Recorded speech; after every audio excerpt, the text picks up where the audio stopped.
जय हिंद। भारत के यशस्वी प्रधानमंत्री श्री नरेंद्र मोदी जी ने अपने 72वें जन्मदिन के मौके पे भारत में वन्य जीव को पुनः स्थापित करने का एक बहुसराहनीय प्रयास किया है। उन्होंने नामीबिया से कुल 8 चीतों को मंगवाया है, जिसमें 5 मादा और 3 नर चीते हैं, और नामीबिया से एक विशेष विमान के द्वारा ग्वालियर लाया गया, जिसके बाद मध्य प्रदेश के श्योपुर जिले स्थित कूनो नेशनल पार्क में इसे रखा गया है। प्रारंभ में इसे वैसे वातावरण के अनुसार जो वन्य जीव संरक्षक थे उन्होंने कूनो नेशनल पार्क को चीता के लिए अनुकूल बताया है, लेकिन फिर भी इन 8 चीतों को 3 चरणों से गुजरना पड़ेगा, जिसके बाद ये कूनो नेशनल पार्क में स्वतंत्र रूप से रह सकेंगे। प्रारंभ के चरण 30 दिनों का होगा, जिसमें उन्हें एक जीपीएस बेल्ट लगाया जाएगा गले में। ये उनके स्वास्थ्य की विशेष निगरानी करेगी। ये टोटल 30 दिनों का होगा, जिसके बाद वो दूसरे चरण से गुजरेंगे। अगर हम भारत में चीतों के इतिहास के बारे में बात करें तो मुगल शासक अकबर के समय भारत में 10,000 से अधिक चीता हुआ करता था। उस समय भारत में चीतों का बसेरा था, लेकिन 1608 ईस्वी में मध्य प्रदेश के राजा वीर सिंह ने पहला चीता को शिकार किया था। वो चीता बहुत ही विशेष था।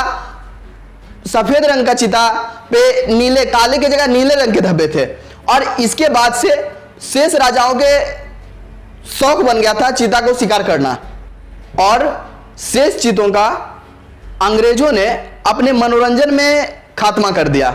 उस समय चीता को शिकार करने पर इनाम भी मिलता था। छोटे शावकों को शिकार करने पे 6 रुपये और बड़े चीतों को शिकार करने पे 12 रुपये इनाम मिलते थे। इस तरह से भारत में चीतों का खात्मा लगभग हो गया। लेकिन अगर हम बात करते हैं भारत में अंतिम 3 चीतों के खात्मा का, तो मध्य प्रदेश में कोरिया रियासत के राजा रामानुज प्रताप देव ने इसका शिकार किया था, और उन्होंने सन 1947 में इसका शिकार करके इस चीते का खात्मा कर दिया भारत से। उसके बाद से भारत में कभी चीता दिखाई नहीं दिया।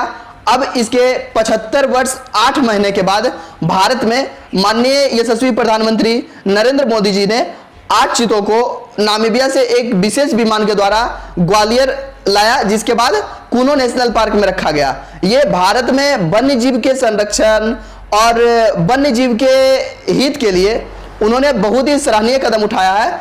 ये कदम उनका काबिले तारीफ है। वन्य जीव को पुनः स्थापित करने के लिए माननीय प्रधानमंत्री नरेंद्र मोदी जी को तहे दिल से शुक्रिया, धन्यवाद। जय हिंद।